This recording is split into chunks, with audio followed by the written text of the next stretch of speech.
ঢাকার বারিধারায় ব্যস্ততম এলাকার ভবনটি এখন হাজারো মানুষের স্বপ্ন ভাঙার কারখানা। এই ভবনটিতে এশিয়া কন্টিনেন্টাল গ্রুপ নামে একটি রিক্রুটিং অফিস রয়েছে, অথচ সরকারি নথিতে এই গ্রুপের নামে এই অফিসটি থাকারই কথা নয়। কারণ প্রবাসী কল্যাণ ও বৈদেশিক কর্মসংস্থান মন্ত্রণালয় অনেক আগেই বন্ধ ঘোষণা করেছে এই রিক্রুটিং এজেন্সি। কিভাবে চলছে এই অফিস? ভেতরে ঢুকতে চায় টিম 360 ডিগ্রি, তবে নাম পরিচয় গোপন রেখে ছদ্মবেশে। যেতে চাই মিশর কিংবা ম্যাসিডোনিয়ায়। আমাদের একজন ছদ্মবেশী সদস্য ঢুকে পড়ে এই অফিসে। জানা উচিত না বিদেশে যেতে। না আমাদের কাছে যেটা মনে হয় যে আমরা যে রোমানিয়া বা মেসিডোনিয়া কোথাও যদি চাই, তাহলে আমাদের তো নিজে থেকে আমরা গিয়ে দেখি ও কি বলতে চায়।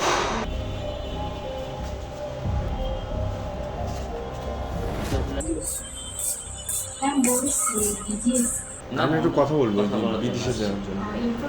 হ্যাঁ,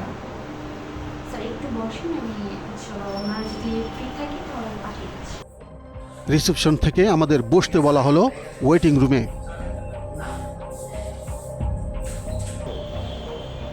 কিছুক্ষণ অপেক্ষায় থাকার পর ডাক পড়লো আমাদের। দেখা যাক মিশর যাওয়ার কোনো পথ খুঁজে পাওয়া যায় কিনা। মেসিডোনিয়ারটা শুনছি, রোমানিয়ারটা শুনছি, কিন্তু মিশরের কি মানে লেবার যেটা মানে ওয়ার্কিং ভিসা, এটার জন্য নাকি ট্যুরিস্ট।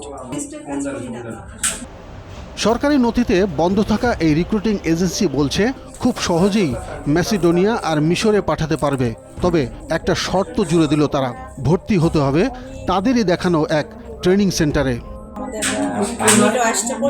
এটা খুব অল্প সময় হয়, এটা ইউরোপের কান্ট্রি, এটার খরচও মোটামুটি কম।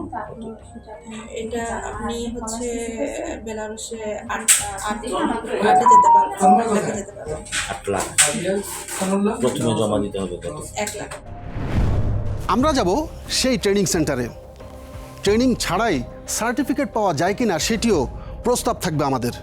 কিন্তু প্রশ্ন হচ্ছে, রিক্রুটিং এজেন্সিটি কাগজে কলমে বন্ধ থাকলেও বাস্তবে চালু রাখলো কিভাবে? এই বৈপরীত্যের ভেতরেই লুকিয়ে আছে ভয়ঙ্কর প্রতারণার গল্প। টিম 360 ডিগ্রি অনুসন্ধান করে বের করেছে চমকপ্রদ তথ্য।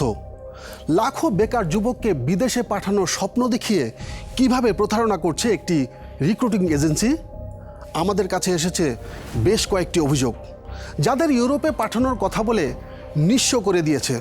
শুধু তাই নয়, প্রতারণার দায়ে অভিযুক্ত এই প্রতিষ্ঠানের মালিক কিভাবে আবার সরকার থেকে রাষ্ট্রীয় সম্মাননাও বাগিয়ে নিয়েছে সেটিও উঠে আসবে আজকের অনুসন্ধানে। চলুন তাহলে শুরুতেই যাওয়া যাক গাজীপুরের আরিফুলের কাছে।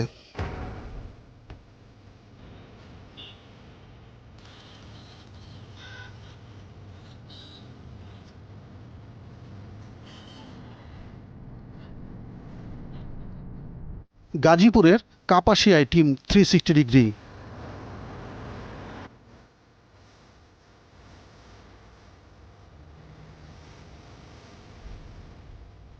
এই ব্যক্তির নাম আরিফুল ইসলাম। তার সাজানো গোছানো সংসার আজ দুর্দশায় নিমজ্জিত।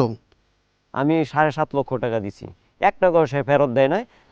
সন্তানের উজ্জ্বল ভবিষ্যতের জন্য সেই রিক্রুটিং এজেন্সি এশিয়া কন্টিনেন্টাল গ্রুপকে দিয়েছিলেন 11 লাখ টাকা। রোমানিয়া যাওয়ার ইচ্ছা ছিল তার। 523 এর মালিক হচ্ছে গিয়ে লোকমান শাহ। ওনার একটা বিজ্ঞপ্তি দেখলাম যে তাদের কাছ থেকে রোমানিয়া লোক পাঠাইবে। আমাদের সদস্যকে যে ট্রেনিং সেন্টারে যাবার কথা সেটিতেই পাঠানো হয়েছিল এই আরিফকেও। এই ট্রেনিং সেন্টারে আসেন রোমানিয়ার কোম্পানির 2 জন মালিক। পরীক্ষা নেন আরিফের। তারা বলেন চাকরি হয়ে গেছে। এরপর টাকা দিয়ে পাঠানো হলো রোমানিয়ায়। পরের গল্পটা তার কাছ থেকেই শোনা যাক। যেই বসগুলো নিয়ে ইন্টারভিউ নিচ্ছে, এটা হচ্ছে যিশু কোম্পানি। যিশু কোম্পানি থেকে আবার তারা যখন ওয়ার্ক পারমিট বার করছে, তখন এনাদার কোম্পানিতে গেছি। যাওয়ার পরে তারা ভিসা দিছে আমাদেরকে। ভিসা দেওয়ার পরে আমরা ফ্লাই করি আপনার 24 তারিখে যাই রোমানিয়া। যাওয়ার পরে ইমিগ্রেশন এম্বাসি ইমিগ্রেশন গিয়ে ফেস হয়েছি, ইমিগ্রেশন থেকে যে পুলিশ আছে ওরা বলতেছে যে তোদেরকে তো যে ভিসা, এই ভিসা দিয়ে তো তোরা ঢুকতে পারবি না, তোদেরকে কোম্পানি রিসিভ করে নিবে না। কারণ কি? তারা বললো যে না, এই ধরনের কোনো লোকেদেরকে অর্ডার দেয় না, মানে কাজের কোনো লোকেদের অর্ডার দেয় নাই ওরা। সেই বিধায় আমাদেরকে আবার ব্যাগে পাঠিয়ে দিছে এই বিমান দিয়ে। আরিফের নথি বলছে ওয়ার্ক পারমিটের যে কপি দেওয়া হয় সেখানে কোনো ঠিকানা নেই, ইমেল নেই, মোবাইল নম্বরও নেই, মুছে ফেলা হয়েছে সব কিছু। তার মানে পুরো জালিয়াতি করে তৈরি করা হয় ওয়ার্ক পারমিট। ইমিটিতে অভিযোগ করার পরে গিয়া 1 লক্ষ টাকা দিয়ে সময় নিয়েছিল 5 মাসের জায়গা, যে 5 মাসের সময় নিছে অন্য আরেকটা দেশে পাঠাইবে, হাঙ্গারি পাঠাইবে, কিন্তু সে অদ্যবধি পর্যন্ত পাঠাইতে পারে না। বিগত আজকে 2 বছর হইতেছে সে পাঠাইতে পারতেছে না, এবং আমাদেরকে টাকাও দেয় না।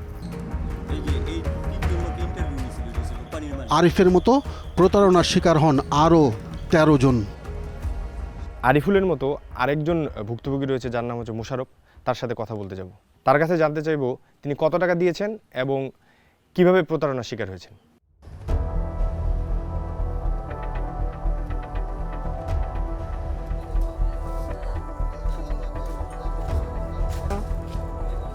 কাপাসিয়ার কাউতখোনা গ্রামের মোশারফ হোসেন বিদেশ যাওয়ার স্বপ্ন বুকে নিয়ে তিনি পাসপোর্ট, ভিসা সবই করেছিলেন। শেষ পর্যন্ত বিমানেও চড়েছিলেন। আকাশপথে উড়ে পৌঁছে গিয়েছিলেন রোমানিয়ার বিমানবন্দর পর্যন্ত, কিন্তু সেখানেই থেমে যায় তার স্বপ্নযাত্রা। আর কোনোদিন ম্যাসিডোনিয়া নামের স্বপ্নের দেশে পৌঁছানো হয়নি মোশাররফের। সমস্যা, তোমাদের কাগজপত্র একটু ঝামেলা আছে, আর আপনার এই মালিক কেটা, ওই মালিকের কল দিলে কল রিসিভ করে নেয়, ঠিক আছে? তো রিসিভ করে নেই, তাহলে এরপর আর আমরা অনেক করছি, রিকোয়েস্ট করছি, মানে সবাই আমরা 13 জনে মিলে আমরা পাতে পাওয়া ধরছি রাখার জন্য। যাই আমাদের গরিব মানুষ, আমরা অনেক টাকা পয়সা খরচ দিয়ে অনেক রেন্টেন করে আয়ে পড়ছি। যারা ইংলিশ জানে মোটামুটি সবাই কিছু আছে, পুরান লোক ভালো শিক্ষিত যেমন আছে আমাদের সাথে, তারা ইংলিশের কথা হয়েছে আর কি। তো আমরা কিছু কিছু মানে বুঝছি, তারা যে বলছে ইংলিশে, তো আমরা বুঝছি। বছর পরে অনেক চেষ্টা করছি, করার সাথে সাথে মনে করেন যে আমাদের আবার রিটার্ন, যে বিমান দিয়ে গেছি ওই বিমান দিয়ে রিটার্ন আমাদের পাঠাই দিছে। ম্যাসিডোনিয়ায় পৌঁছে দেওয়ার আশ্বাসে 7 লাখ টাকা নিয়েছিল এশিয়া কন্টিনেন্টাল গ্রুপের সেই এজেন্সি। এই বিশাল অঙ্কের টাকা জোগাড় করতে গিয়ে তাকে দাঁড়ে দাঁড়ে হাত পাততে হয়েছিল, ডুবে গেছেন ধার দেনায়।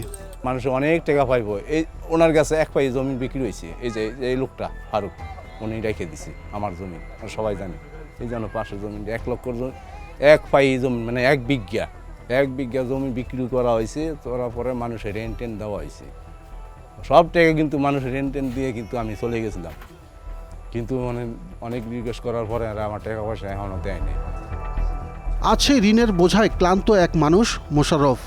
রোমানিয়া বিমানবন্দর থেকে ফিরে আসার পর ভেঙে পড়েছে তার স্বপ্ন। সংসার চালানোই হয়ে গেছে দুঃসাধ্য। দেনাদারদের নিরন্তর চাপ আর অপমান তাকে প্রতিদিন আঘাত করছে। এখন রাউতখোনার ক্লাব মাঠের এক কোণে ছোট্ট দোকানে বসে একা একা দিন গুনেন তিনি। একসময় যে স্বপ্ন তাকে আকাশ ছোঁয়ায়, এখন সেই স্বপ্নই তাকে মাটিতে ফেলে রেখেছে। আমার এখন যে পরিস্থিতি, আমি অনেক কষ্টের মধ্যে আছি। আমার তারা এমন কোনো টাকা পয়সা দেয় না, তবে হালকা কিছু টাকা পয়সা দিয়েছে আমাদের খরচের জন্য, এটা সবাই জানে। খরচ টাকা দিছে, তো এটা দিয়ে চলতেছি। কিন্তু এখন কথা হলো, টাকার জন্য আমরা অনেকবার রিকোয়েস্ট করছি, কিন্তু ওই টাকা তারা দিতে পারছে না, দিত না। এখনও পাসপোর্ট আমাদের কাছে আছে। সেই এজেন্সির বিরুদ্ধে অসংখ্য অভিযোগ, প্রতিবাদ জানায় ভুক্তভোগীরা। এ বিষয়ে আগেও খবরের শিরোনাম হয়েছিল এশিয়া কন্টিনেন্টাল গ্রুপ। এখান থেকে যখন আমি চাকরির জন্য আবেদন করি, তখন মানে রোমানিয়ার জন্য, তখন তারা আমাকে দেখায় দিল একটা recruiting agency, Asia continental BD RL 523। সেটা সরকারি একটা অ্যাপস, এটার ভিতরে ঢুকতে গেলে 306 টাকা লাগে। প্রতিটা দেশের সার্কুলার এখান থেকে সারে সরকারিভাবে যে রুল রেগুলেশন, ওই রুল রেগুলেশন আমরা টাকা পয়সা জমা দিছি, এমন পরে আমাদের সাথে অনেক প্রতারণা করছে, ইন্ডিয়ান বিষয়ও লাগাইছি। এসে বলে যে তোরা 4 থেকে 5 টাকা উঠাই নে পারলে, আর প্রবাসী মন্ত্রণালয় এগুলো তো আমরা চালাই, এই দিকে আমাদের লোক। এই প্রতিষ্ঠানটি শুধুই কি একটি অফিস, নাকি এটি একটি আন্তর্জাতিক মানব পাচার চক্রের ঘাঁটি? খোঁজ নিতে গিয়ে সামনে আসে ভয়ঙ্কর চিত্র। জানা যায় ম্যাসিডোনিয়া নয়, এই চক্রের বিস্তার ছড়িয়ে আছে মিশর, সার্বিয়া, আলবেনিয়া, এমনকি স্পেন ও পর্তুগাল পর্যন্ত। বিদেশে চাকরির মায়া দেখিয়ে সাধারণ মানুষকে প্রলুব্ধ করে তারা। হাতিয়ে নিচ্ছে লাখ লাখ টাকা। ভুয়া ভিসা, ফেক কন্ট্রাক্ট পেপার আর কাগুজে চাকরির চিঠি দেখিয়ে গড়ে তুলেছে কোটি টাকার মানব পাচার বাণিজ্য। আমরা এখন যাব প্রবাসী কল্যাণ মন্ত্রণালয়ে। আমরা এখানে কথা বলবো এশিয়া কন্টিনেন্টাল বিডি, যে কোম্পানিটির বিরুদ্ধে অভিযোগ রয়েছে অনেকগুলো, এই কোম্পানিটির ব্যাপারে কি ব্যবস্থা গ্রহণ করেছে প্রবাসী কল্যাণ মন্ত্রণালয়, এই বিষয়টি জানবো। আমরা কথা বলি প্রবাসী কল্যাণ ও বৈদেশিক কর্মসংস্থান মন্ত্রণালয়ে। দায়িত্বে আছেন মনিটরিং অ্যান্ড এনফোর্সমেন্ট অনুবিভাগের যুগ্ম সচিব AZM নুরুল হক। আনুষ্ঠানিক বক্তব্য দিতে রাজি না হলেও তিনি বলেছেন, বিভিন্ন অভিযোগের ভিত্তিতে এশিয়া কন্টিনেন্টাল গ্রুপ নামের প্রতিষ্ঠানটি বন্ধ করে দেওয়া হয়। পরে আদালত থেকে একটি আদেশ নিয়ে আসেন তারা। সেই আদেশ অনুযায়ী 9 ডিসেম্বর 2024 একটি রিট পিটিশন করে লোকমান শাহ। এখানে বিচারক 3 মাসের জন্য এশিয়া কন্টিনেন্টালের কার্যালয় চালানোর অনুমতি দিলেও সেই সময় অতিবাহিত হয়েছে কয়েক মাস আগে। গাজীপুরের কাপাসিয়ায় গিয়ে আমরা দেখলাম সাধারণ মানুষ কিভাবে বিদেশে যাওয়ার স্বপ্ন দেখতে দেখতে প্রতারণার জালে পড়ছে। আরিফুল ইসলাম ও মোশাররফ হোসেন সহ অসংখ্য ভুক্তভোগীর গল্প আমাদের সামনে নিয়ে এসেছে এক ভয়ঙ্কর চিত্র। কে এই চক্রের খলনায়ক, তার মুখোশ উন্মোচন করব আপনাদের সামনে। ফিরছি ছোট্ট একটি বিরতির পর।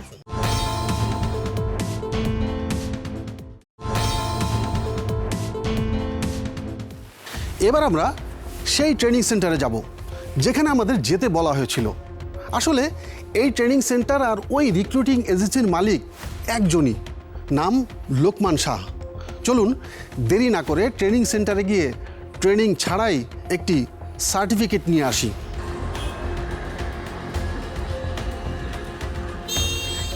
এই সেই প্রশিক্ষণ কেন্দ্র, যার নাম JI Islamic science and technology. রাজধানীর তুরাগ এলাকায় এই ট্রেনিং সেন্টারে এবার আমরা পাঠালাম টিম 360 ডিগ্রির আরেকজন সদস্যকে।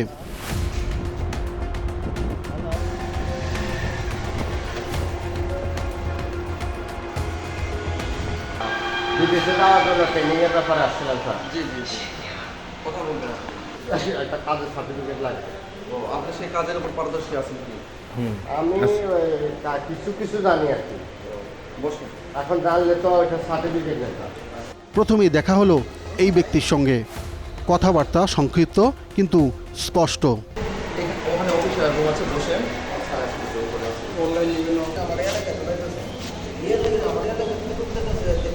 আমরা অপেক্ষা করতে থাকলাম। এর মধ্যে এলেন প্রতিষ্ঠানটির একজন কর্মকর্তা।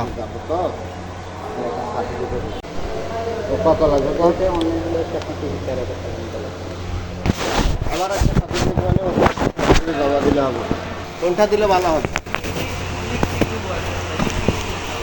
ইলেকট্রিকে দেন। আরে যাবেন তো ওখানে। আচ্ছা, কয় মাসের কোর্স? 7 মাসের কোর্স হয় না?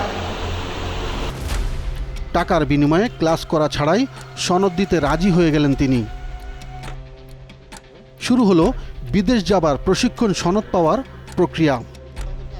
শুরুতেই নেওয়া হলো নাম, ঠিকানা, এরপর পাসপোর্টের কপি।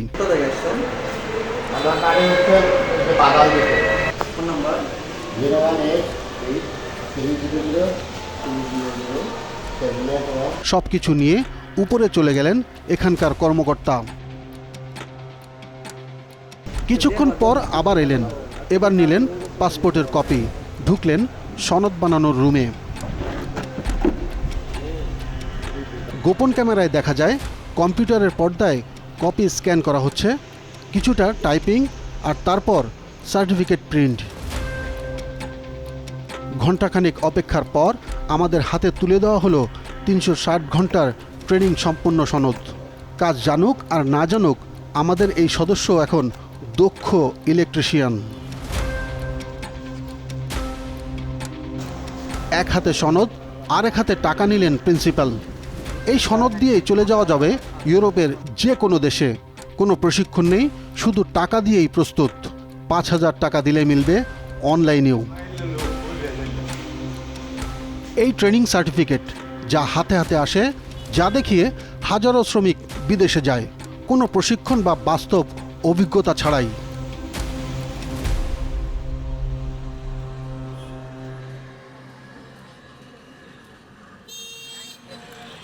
এবার নিজেদের পরিচয়ে হাজির হতে চাই জেআই ইসলামিক ইনস্টিটিউটে।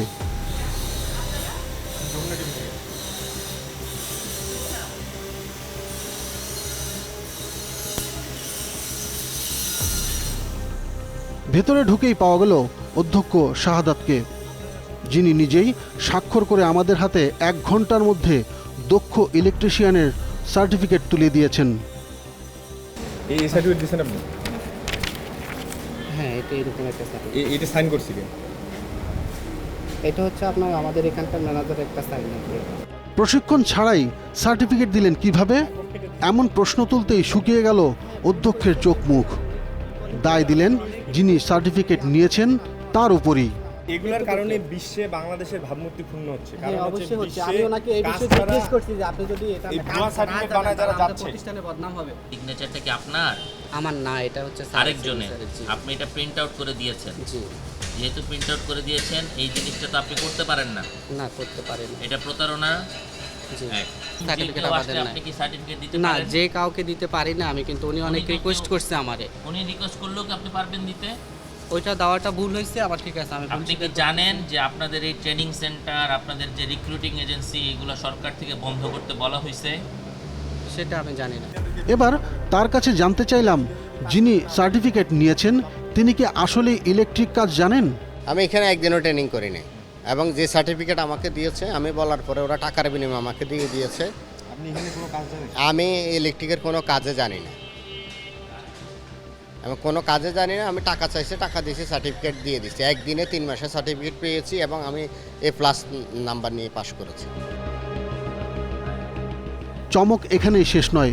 শুধু আমাদের সদস্য নন, এখানে নিয়মিতই বিক্রি হয় প্রশিক্ষণ ছাড়াই অভিজ্ঞতার সনদ। টাকার বিনিময়ে দক্ষ হয়ে যায় অদক্ষরা। তদন্ত করে দেখছি যে শতকরা 30% ট্রেনিং সেন্টার আছে, কাজ শিখার পরে মনে করেন ভালো করে ইন্টারভিউ নিলে প্র্যাকটিক্যালি পারে না কাজ। দেশের আমি মনে করি সার্টিফিকেট দিচ্ছে কেমন? হ্যাঁ, সার্টিফিকেট দিচ্ছে কেমন? এটা তো আপনারাই জানেন ভালো করে। আমি এখানে কি বলবো, আমি চাইলে আমি প্রমাণ দিতে পারবো। কথা হলো এখানে থাকা প্রশিক্ষণপ্রাপ্ত কয়েকজনের সাথে। আপনারা কোন দেশের জন্য ট্রেনিং করতে চান? আগে কাজ শিখতেছি। শিখতেছেন? কোন দেশে যাবেন? যে কাজ শেখার পরে সৌদি আরব যেখানে যাই যাবো বিচার কাজ শিখতে আপনারা কি ইনাদের মাধ্যমে যাবেন? জি না, আমি কাজ শিখতেছি। আপনারা কোথায় কাজ শিখতেছি। কোন দেশে যাবেন? এখন তো প্ল্যান হয় না, দেশে কিছু কাজ করবো তারপরে। ঠিক এভাবেই প্রস্তুত হয় বিদেশে যাওয়ার প্রশিক্ষণ সনদ, যেখানে নেই কোনো নিরাপত্তা, কোনো বাস্তব শিক্ষা, শুধু আছে অর্থের বিনিময়। আর এ কারণেই আমাদের শ্রমবাজারের অবস্থা এত করুণ, এতটাই সংকটে। লিখতে জানে না, অথচ ডাক্তারের সনদ নিয়ে চলে গেছেন দেশের বাইরে। এসব সনদ বিক্রয়কারীদের আবার দেয়া হচ্ছে রাষ্ট্রীয় পদক। কি বিশ্বাস হচ্ছে না? সেটাই জানাবো ছোট্ট আরেকটি বিরতির পর।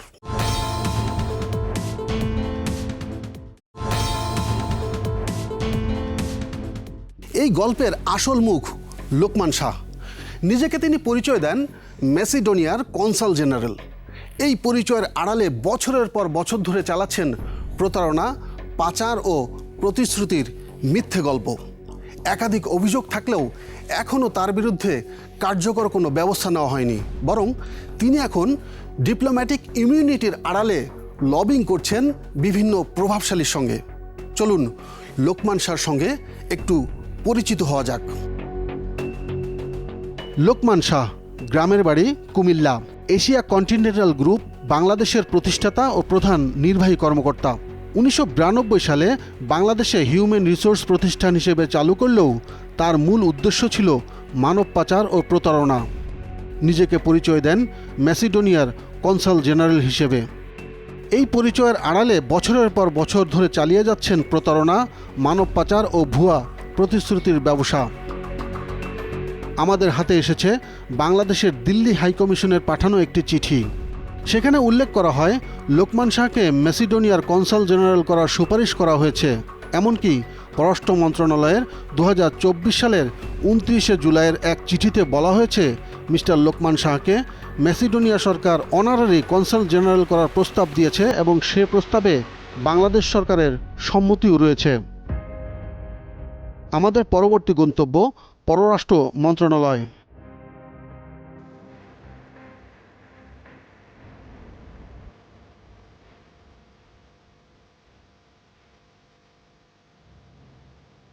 প্রশ্ন একটাই, প্রতারণার একাধিক অভিযোগে অভিযুক্ত একজন ব্যক্তিকে কিভাবে কনসাল জেনারেল পদে অনুমোদন দিল বাংলাদেশ সরকার? 29 জুলাই 2024 পররাষ্ট্র মন্ত্রণালয়ের লোকমান শাহকে অনারারি কনসাল জেনারেল করার জন্য সম্মতি দিয়ে একটা চিঠি ইস্যু করে। সেই চিঠিটি আমাদের হাতে এসেছে, কিন্তু পররাষ্ট্র মন্ত্রণালয় এই বিষয়ে কোনো আনুষ্ঠানিক দিতে রাজি হয় নাই। জাহাঙ্গীরনগর বিশ্ববিদ্যালয়ের অধ্যাপক ডক্টর ফরিদ হোসেন, আন্তর্জাতিক বিষয়ে বহু গবেষণা আছে তার। বর্তমানে গবেষণা করেছেন হংকংয়ের একটি বিশ্ববিদ্যালয়ে। অনলাইনে তার সাথে কথা হয় আমাদের। একটি বিষয় খুব গুরুত্বপূর্ণ, যেটি হলো যে একজন কনসাল জেনারেলের সবচেয়ে গুরুত্বপূর্ণ যে আপনার ক্যারেক্টারিস্টিক্স থাকা দরকার, তার মধ্যে ইন্টিগ্রিটি এবং ডিসকাশন, মানে যেটি আমরা যদি বলি সেটা হলো যে তার অনেস্টি, খুব গুরুত্বপূর্ণ এই জন্য, যেটা হলো যে সে একটি দেশে তার নিজ দেশের প্রতিনিধিত্ব করছে। সো এই ক্ষেত্রে আমি বলবো সেটি হলো যে কনসুলার নিয়োগের ক্ষেত্রে পলিটিক্যাল কনসিডারেশনের চেয়ে প্রফেশনালিজম একটি খুব গুরুত্বপূর্ণ বিষয়। কারণ একজন কনসাল জেনারেল কিন্তু কোনো বিশেষ রাজনৈতিক দলের বা গোষ্ঠীর স্বার্থ রক্ষা করবে না, সে কিন্তু একটি দেশের রিপ্রেজেন্ট হিসেবে কাজ করবে।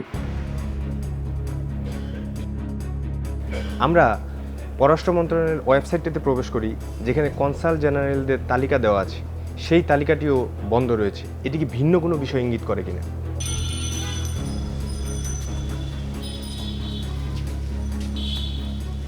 অভিযুক্ত লোকমান শাহের সাথে সরাসরি কথা বলতে চাই আমরা, সেজন্য হাজির হই তার বাড়িধারার অফিসে। আপনাদের এই যে সামনে পাওয়া গেল অফিস ম্যানেজারকে। প্রবাসী কল্যাণ মন্ত্রণালয় বন্ধ করে দিয়েছে, তারপর আপনারা চালু রাখছেন কেন? আপনাদের তো লাইসেন্স জব্দ করা আছে, বন্ধ করা আছে, আপনারা চালু রাখছেন? অফিসটা আর বন্ধ করতে বলে নাই আমাদেরকে, লাইসেন্স বন্ধ করছে। লাইসেন্স বন্ধ করতে, লাইসেন্সের বিরুদ্ধে তো আমাদের ইয়া করা আছে। এখনো তো আপনারা লোকজন পাঠাচ্ছেন ভাই। শুনেন, ট্রাইব্যুনালে অফিসটা বন্ধ করলে লোকজন আসবে কোথা থেকে, যোগাযোগ করবে না, আপনারা তো এখনো লোকজন পাঠাচ্ছেন ভাই। আপনাদের তো অনেক অভিযোগ, আপনাদের যতগুলো অভিযোগ আছে, যে কত লোকের আপনারা টাকা নিচ্ছেন, নিয়ে ফেরত টাকা দিচ্ছেন না, শত শত লোক আছে। মালিকের সাথেই কথা বলতে হবে। পরে জানা গেল গত বছরের 5ই আগস্টের পর থেকে তিনি আর বাংলাদেশে আসেননি। ইদানিং আমি অফিসে মানে তার লোকমানের হেল্পিং হ্যান্ড হিসেবে একটু চেষ্টা করতেছি মানুষের দেনা পানা। হ্যাঁ, লোকমান আমার ভাই হয়। উনি আর কোথায় আছে? উনি আছে এখন রোমানিয়ার থেকে, সার্বিয়া আসছে, সার্বিয়া থেকে মেসিডোনিয়া আছে। কিছুক্ষণ আগেও বিদেশে যেতে ইচ্ছুক লোকজনের সাথে আলোচনা করতে দেখা গেলেও এখন অস্বীকার করছেন। আপনি কি জানেন যে এটার যে মালিক সে অনারারি কনসাল হয়েছে নর্থ মেসিডোনিয়া? জানেন আপনি? এই ধরনের কোনো আমরা শুধু জানি যে আপনি তো এখনই বললেন কখন ভেতরে ঢুকে পাওয়া গেল কয়েকজন ভুক্তভোগীকে, যারা টাকা দিয়েও বিদেশে যেতে পারেননি, টাকা ফেরত নিতে ঘুরছেন মাসের পর মাস। তাদের লাইসেন্স বাতিল করা হয়েছে, তাদের কার্যক্রম বন্ধ করা হয়েছে, তারপরে এই প্রতিষ্ঠানটি চলছে। আমরা এখানে অনেকগুলো ভুক্তভোগী এবং হচ্ছে যে অফিসের যে কর্মচারী আছে তাদেরকে এখানে দেখতে পাচ্ছি। তারা হচ্ছে যে এখানে এখন পর্যন্ত বিদেশের লোক পাঠানোর জন্য তারা কাজ করছে। আপনি কোন দেশে যাওয়ার? আমার মানে করছি রোমানিয়ার জন্য দিছে না। রোমানিয়া? জি। সার্বিয়া ভিসা দিবে আর কি বলছে, 3 বছর হয়ে গেছে। 3 বছর ঘুরতেছেন। আপনার নাম কি? রবিন মন্ডল। বা এনজিও থেকে লোন করে টাকা দিছিল, সেই এনজিও লোন এখন তাকে মামলা হয়ে গেছে। এখন এদের ভুলের কারণে আমার ভাইয়ের হিসাবে তখন বাড়ি ঘরে ভাই ঘুমাতে পারছে না। কখনো কূটনীতির চিঠি, কখনো ভুয়া পদপদবি দেখিয়ে মানুষের আস্থা অর্জন করেছেন, আর সেই আস্থাকেই করেছেন প্রতারণার হাতিয়ার।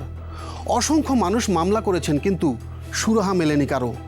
শাহ আলমের বিলাসী জীবনের পেছনে লুকিয়ে আছে হাজারো পরিবারের অর্ধাহার অনাহারে কাটানো করুণ গল্প। যে মানুষগুলো প্রতারকের ফাঁদে পড়ে বছরের পর বছর ঘুরছেন পথে পথে। সুপ্রিয় দর্শক, আপনাদের কাছে সুনির্দিষ্ট অভিযোগ থাকলে আমাদের জানাতে পারেন পর্দায় দেখানো মাধ্যমগুলোতে।